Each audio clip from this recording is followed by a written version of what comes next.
এবং এই অবৈধ হওয়ার কারণ হচ্ছে আমরা অবহেলার শিকার। যেমন ইন্ডিয়া থেকে একটা লোক আসলে তাদের ভিসা প্রসেসিং থেকে শুরু করে সৌদি আরবে পৌঁছা পর্যন্ত তারা কাজ পেয়েছে কিনা সবকিছু তদারকি করে কিন্তু ইন্ডিয়ান সরকার।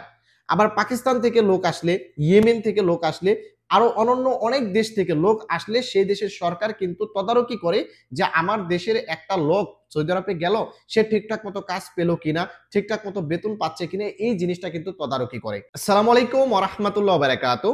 প্রিয় প্রবাসী ভাইরা, এই যে দেখেন গত সপ্তাহের আটক অভিযানের রিপোর্টটা কিন্তু আমার হাতে চলে এসেছে। এটা হচ্ছে সৌদি আরব। আর সৌদি আরবে কিন্তু সবচাইতে বেশি প্রবাসীরা বসবাস করে। হতে পারে বাংলাদেশি, হতে পারে ইন্ডিয়ান, হতে পারে পাকিস্তানি, বা হতে পারে অন্যান্য যে সকল দেশের প্রবাসীরা আছে, সবচাইতে বেশি কিন্তু সৌদি আরবেই বসবাস করে থাকে। আর এই সৌদি আরবে এই হাজার হাজার প্রবাসীদেরকে মেনটেন করার জন্যই কিন্তু সৌদি আরবের বিভিন্ন নিয়ম কানুন, বিভিন্ন আইন কানুন অনেক কঠোর হয়ে থাকে। আর এই আইন কানুনের ভিতরে কোন একটি আইন কানুন যদি আপনি অমান্য করেন, তাহলে সৌদি পুলিশ আপনাকে আটক করে দেশে পাঠিয়ে দিবে। এমনও হতে পারে আপনার জেল জরিমানা হবে, আবার আপনি কোনোদিন আর সৌদি আরবে প্রবেশ করতে পারবেন না। তাই আপনাদেরকে এজন্যই কিন্তু প্রতি সপ্তাহে যে আটক অভিযানটা হয়, সে আটক অভিযানের রিপোর্টটা আপনাদের সঙ্গে তুলে ধরি এবং আপনাদেরকে সতর্ক করে দেই। যারা অবৈধ আছেন তাদেরকে বৈধ হওয়ার জন্য অনুরোধ করি, এবং যারা অবৈধ আছেন, বৈধ হতে পারবেন না, তারা সাবধানে সচেতনভাবে কাজ করার চেষ্টা করবেন। চলুন এই আটক অভিযান সম্পর্কে তথ্য দেওয়া যাক। আটক অভিযানটাতে আমরা দেখতে পাচ্ছি গত সপ্তাহে যে অভিযানটা পরিচালনা করা হয়, সেই অভিযানে মোট প্রবাসী আটক হয়েছে ২১,০৫৮ জন। পূর্বের তুলনায় কিন্তু অনেক বেশি। দিন দিন কিন্তু আটক অভিযানটা বৃদ্ধি পাচ্ছে। হজের পর কিন্তু আটক অভিযান অনেকটাই কম ছিল, এখন কিন্তু ধীরে ধীরে আটক অভিযানটা বৃদ্ধি পাচ্ছে। তো এখানে শ্রম আইন লঙ্ঘন যারা করেছে, যেমন যার ইকামা অনুযায়ী কাজ করার দরকার, যার পেশা অনুযায়ী কাজ করার দরকার, যার যার কফিলের কাজ করা দরকার, তারা কফিলের কাজ না করে, ইকামা অনুযায়ী কাজ না করে যারা বাহিরে কাজ করেছে, এরকম প্রবাসী আটক হয়েছে ৩,০০০, অর্থাৎ ৭ দিনে ৩,০০০ প্রবাসী আটক হয়েছে। এবং যারা অবৈধভাবে সীমান্ত নিরাপত্তা লঙ্ঘন করেছে, এরকম প্রবাসী আটক হয়েছে ৫,৫০০ জন।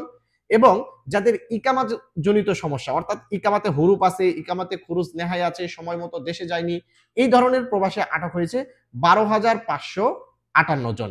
এবং যারা সৌদি আরবের ভিতরে অবৈধভাবে প্রবেশ করার চেষ্টা করেছে, এরকম প্রবাসী আটক হয়েছে ২,০৭২ জন।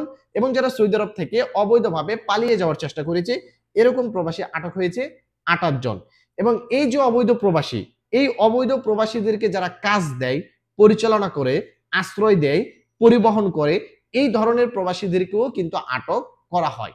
তো অবৈধ প্রবাসীদেরকে যারা হেল্প করেছে, এরকম প্রবাসী আটক হয়েছে ৩৭ জন। এবং গত সপ্তাহে এই ২১,০৫৮ জন প্রবাসীদের মধ্যে ১০,৯০৭ জন প্রবাসীকে তাদের নিজ নিজ দেশে পাঠিয়ে দিয়েছে। এবং এই যে নিজ নিজ দেশে পাঠিয়ে দিয়েছে ১০,৯৬০ জন প্রবাসী, এদের মধ্যে বাংলাদেশি প্রবাসী কিন্তু সবচাইতে বেশি। কারণ বর্তমান সিচুয়েশনে বাংলাদেশি প্রবাসীরাই কিন্তু সবচাইতে বেশি অবৈধ।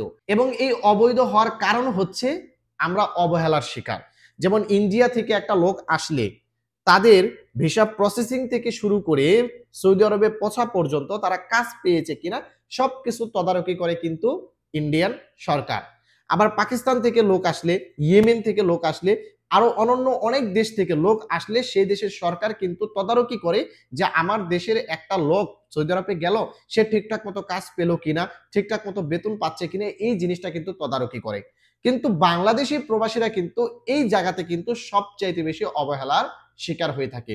আমাদের কিন্তু কেউই খোঁজ খবর নেয় না। আমরা আসতেছি, কাজ কি পাচ্ছি, কোম্পানি কি পাচ্ছি, বেতন কি পাচ্ছি, এটার খোঁজ খবর কিন্তু কেউই নেয় না। আবার আমরা অবৈধ হয়ে যাচ্ছি, আমাদেরকে ধরে দেশে পাঠিয়ে দিল, এটার কৈফিয়তও কিন্তু কাউকে দেওয়া হয় না। যার কারণেই বাংলাদেশি প্রবাসীরা কিন্তু সবচাইতে বেশি অবৈধ হচ্ছে এবং আটক হচ্ছে, আর তাদেরকে কিন্তু দেশে পাঠিয়ে দিচ্ছে। তাই যদি আপনার হাতে বৈধ হওয়ার কোনো সুযোগ থাকে, এখনো সুযোগ আছে, বৈধ হয়ে যান। আর বৈধ হওয়ার সুযোগ না থাকলে যেখানেই কাজ করেন, যেভাবেই কাজ করেন, সতর্কভাবে কাজ করার চেষ্টা করবেন। ভিডিওটিকে শেয়ার করে দিবেন। ভালো থাকবেন, তৌফিক আলাইহির সঙ্গে থাকবেন। আসসালামু আলাইকুম।